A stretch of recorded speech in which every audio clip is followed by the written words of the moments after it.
प्रचंड बहुमत से बीजेपी की सरकार बनने वाली है या नहीं बनने वाली है? अरे जोर से बोलो, बनने वाली है या नहीं बनने वाली? ये ममता बनर्जी मेरा मखौल उड़ा रही थी। ममता दीदी, जब प्रभु श्री राम ने राम सेतु बनाया, तब रावण ऐसा ही मानता था कि इस प्रकार से मुझे कोई हरा सकता है क्या? मैं आपको बताता हूं, 2014 में हमें सिर्फ 2 सीट मिली थी। 2019 में 41% वोट और 18 सीटें मिली।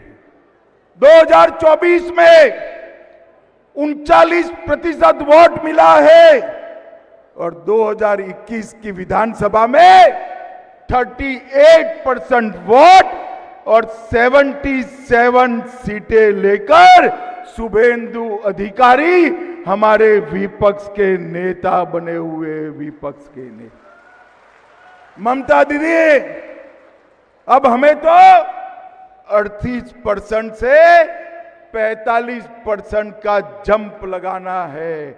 आप एक बार देखना, भारतीय जनता पार्टी का वोट शेयर 50% से ज्यादा होने वाला है और प्रचंड बहुमत से हमारी सरकार बनने वाली है।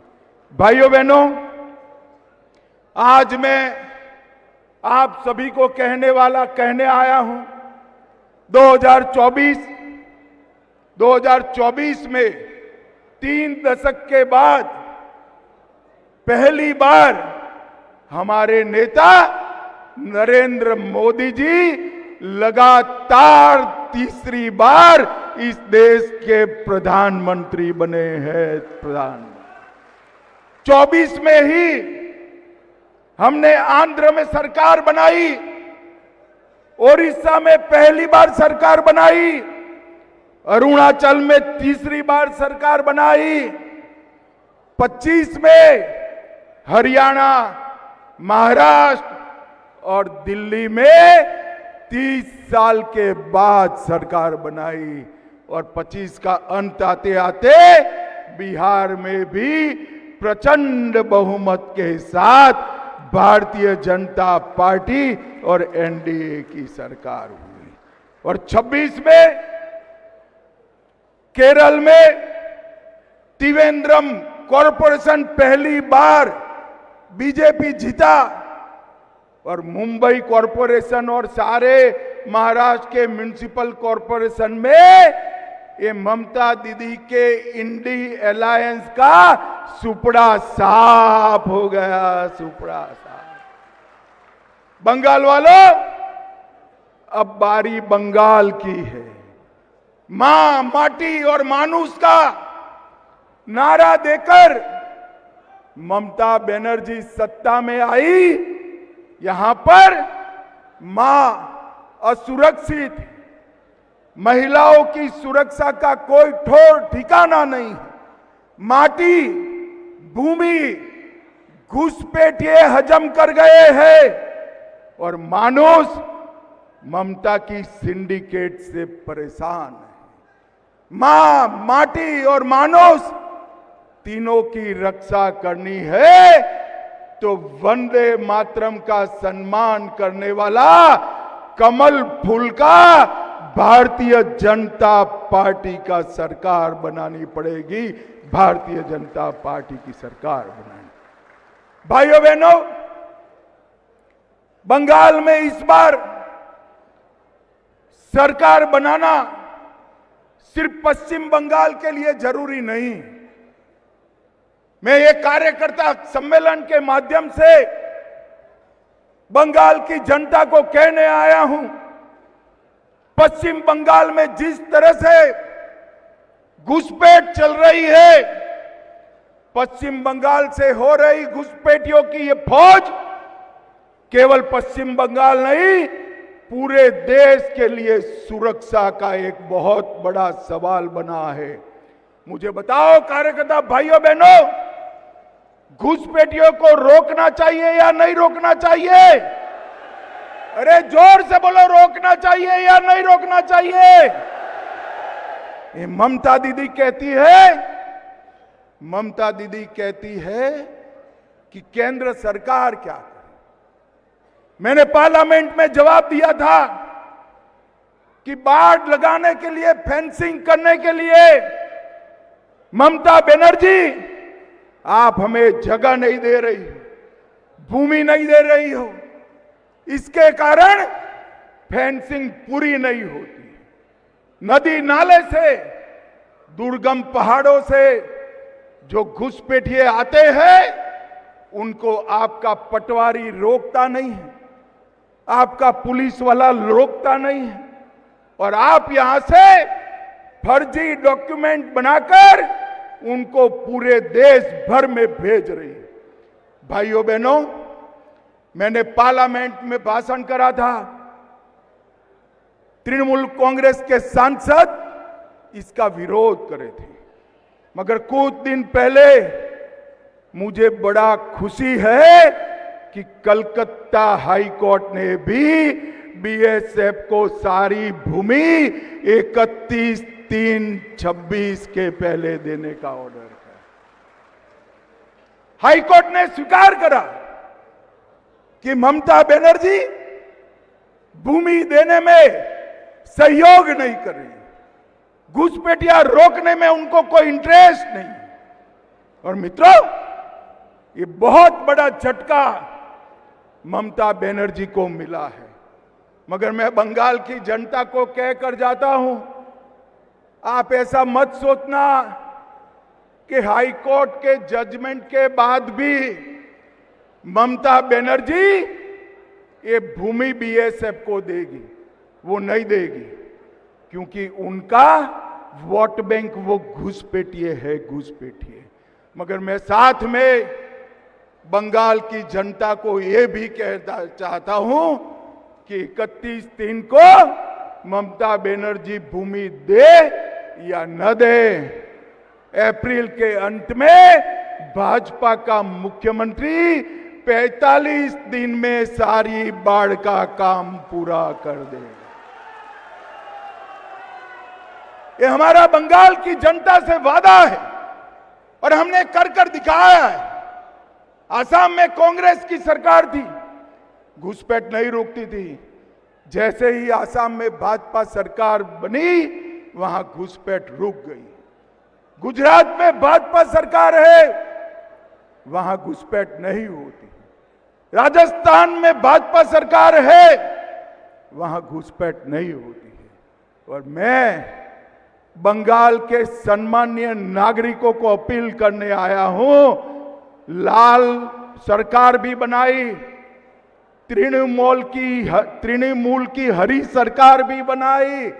एक बार भाजपा के केसरिया को मौका दे दो, हम घुसपैठ को रोक कर बताएंगे। भाइयों बहनों, ममता बनर्जी ये जो हाई कोर्ट का फैसला है इसको भी नहीं मानने वाली है। भाइयों बहनों, ममता के शासन में करप्शन को ममता बनर्जी ने इंस्टीट्यूशनलाइज करा है, संस्थागत किया है, और ढेर सारे करप्शन के मुद्दे बने। और ममता बनर्जी कहती है कि करप्शन कहां है।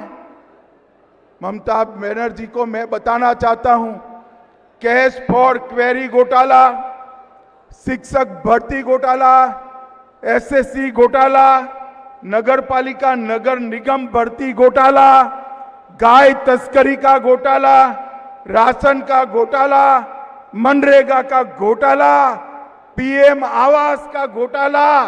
ममता बनर्जी जी, हजारों करोड़ का भ्रष्टाचार हुआ है, आपको दिखाई नहीं पड़ता है। ममता जी, इसलिए दिखाई नहीं पड़ता है, भतीजे की मोह का, भतीजे को मुख्यमंत्री बनाने का मोतियाबिंब आपकी आंखों पर हुआ है। बंगाल की जनता मोतिया का ऑपरेशन कर दे, सब दिखाई पड़ेगा। मुझे बताओ कार्यकर्ता भाइयों बहनों, बंगाल में भ्रष्टाचार सारी सीमाएं पार कर गया है या नहीं कर गया है? बंगाल की जनता सिंडिकेट से परेशान है या नहीं है? जनता के विकास का रुपया तृणमूल के गुंडों के हाथ में जाता है या नहीं जाता है? ऐसी सरकार चलनी चाहिए क्या? जोर से बोलो, चलनी चाहिए।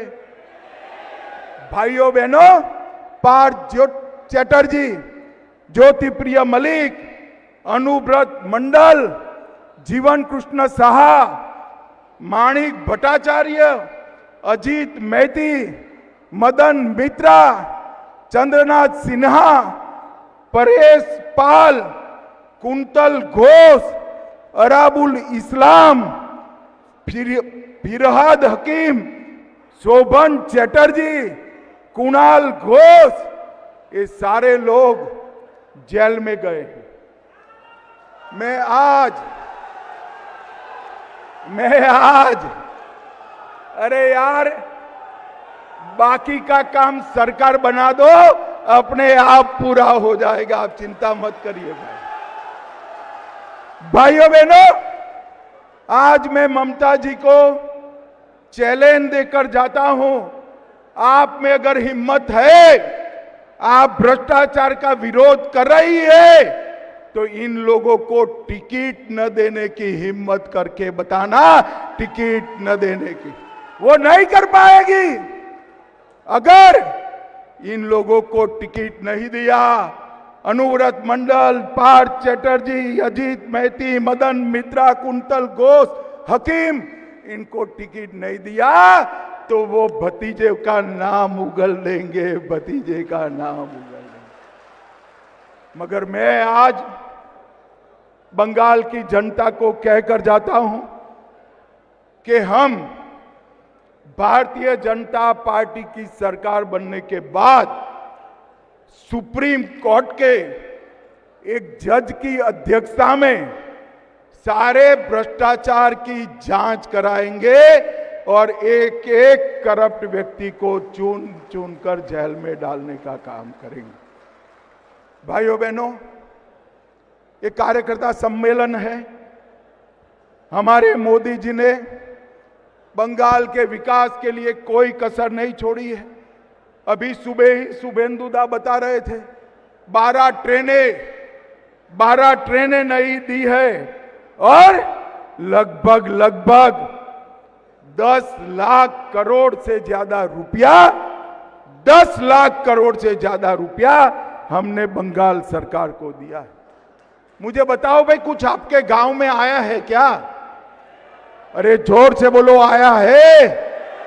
और जोर से बोलो, आया है? ये कहां गया? कहां गया ये सारा पैसा जो नरेंद्र मोदी जी भेज रहे हैं? ये तृणमूल कांग्रेस की सिंडिकेट के भेंट चढ़ गया है। मैं आपको वादा कर कर जाता हूं, बंगाल के लोगों को वादा कर कर जाता हूं, एक भाजपा सरकार बना दीजिए, मोदी जी 1 रुपया भेजेंगे, पूरा का और पूरा रुपया बंगाल के गांव और गरीब तक पहुंचेगा, कोई कटमनी नहीं। भाइयों बहनों, हम सब कार्यकर्ता हैं। बंगाल ने चुनाव के रैगिंग में ममता बनर्जी की पार्टी ने हमारे 60 से ज्यादा कार्यकर्ता मारे गए, सैकड़ों लोग घायल हुए, कई लोगों के घर जल गए, कई लोग गलत केस में जेल में बंद है। मैं आज बंगाल भारतीय जनता पार्टी के हर कार्यकर्ता को ये कहने आया हूं, हम सब हमारे जो शहीद हुए हैं वो कार्यकर्ता को याद करें और इस चुनाव में आज से लेकर काउंटिंग तक एक एक पल कमल निशान को समर्पित करे और बंगाल में पहली बार भारतीय जनता पार्टी की सरकार बनाए। श्यामा प्रसाद मुखर्जी जी ने भारतीय जनसंघ की स्थापना की। मुखर्जी जी इसी बंगाल की माटी से निकले, उन्होंने पश्चिम बंगाल को बचाया, वरना पश्चिम बंगाल बांग्लादेश का हिस्सा होता। उन्होंने कश्मीर को बचाया, कश्मीर के लिए जान दे दी। आज श्यामा प्रसाद मुखर्जी की पार्टी देश में 21 राज्यों में सरकार बना चुकी है, मगर मैं आपको बताता हूं, मुझे 21 राज्यों से कोई संतोष नहीं है। पूरा देश भर का कार्यकर्ता और हमारे नेता नरेंद्र मोदी संतोष के साथ तभी मुस्कुराएंगे जब 22वां राज्य मेरा बंगाल हो जाएगा तब। और यही श्रद्धांजलि होना चाहिए हमारे कार्यकर्ताओं की शहीदगी की, यही कार्यांजलि होना चाहिए हमारे कार्यकर्ताओं के परिवारों को, और यही श्रद्धांजलि होना चाहिए महान श्यामा प्रसाद मुखर्जी जी को। और ये करने की जिम्मेदारी हम सब की है।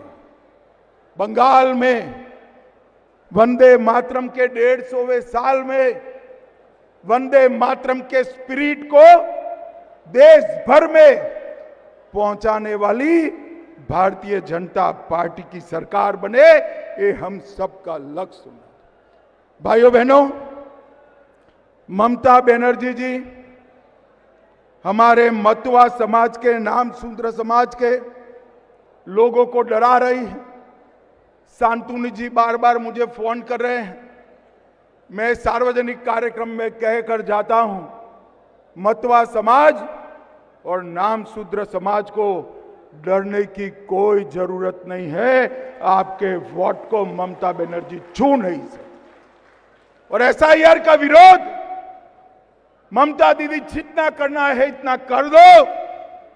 एसआईआर ये न्यायिक तरीके से चल रहा है, हम चुनाव आयोग का समर्थन कर रहे हैं। मतदाता सूची से घुसपैठियों को निकालना ही पड़ेगा, और जो बचे कुचे रह जाएंगे वो भाजपा का सीएम आकर निकाल देगा। मित्रों, भाजपा का सीएम आकर निकाल देगा। मुझे बताओ, आप सभी लोग यहां कमल फूल की सरकार बनाने के लिए आप सभी लोग तैयार है क्या? अरे ऐसे नहीं, ममता बनर्जी के बहरे कान तक जाना चाहिए। तैयार है क्या? ममता की सरकार को बदलेंगे? अरे बदलना नहीं है, मूल समेत उखाड़ कर फेंक देना है। और यहां पर ऐसी सरकार बनानी है जो घुसपैठिया का मुक्त, भ्रष्टाचार मुक्त, सिंडिकेट मुक्त, महिलाओं की सुरक्षा करने वाली, उद्योगों को आगे बढ़ाने वाली, और कवि गुरु रविंद्रनाथ, विवेकानंद जी और बंकिम चंद्र चट्टोपाध्याय जी के स्वप्न का सोनार बांग्ला बनाए, ऐसी सरकार बनानी है। तो मित्रों, अगर आप सभी लोग सहमत हैं तो दोनों हाथ उठाइए, जरा उठाइए दोनों हाथ, विजय के संकल्प का मुट्ठी बीचिए और प्रचंड आवाज से बोलिए, भारत माता की वंदे वंदे, जय श्री राम, जय जय श्री राम। आप सभी का बहुत बहुत धन्यवाद, बहुत बहुत शुभकामनाएं।